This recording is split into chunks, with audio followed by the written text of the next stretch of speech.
Hi, I'm Sandy Schroeck with today's quick tip.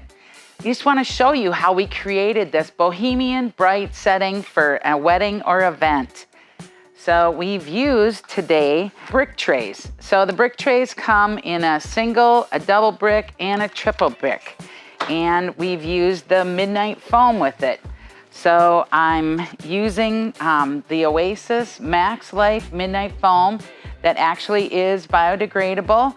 And so by using that, I'm able to kind of have that foam just disappear into the shadows. So I don't have to use as many flowers and foliage to cover that. This is a triple brick tray here.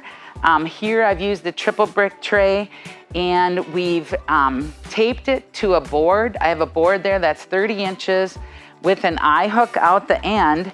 And this triple brick tray has a hole drilled in the end of it and a zip tie out the end. And then that's the form of attachment that we use at the event. So this is a board that I have two triple brick trays on, and they're on the metal risers. And then you can see we utilize some vintage bottles through the center, along with some candles, some Buddhas in different heights to just really bring the whole look together. So we're seeing lots more color coming in, so make sure and bring these in, utilize them for your weddings and events, and delight your customers by creating fabulous florals.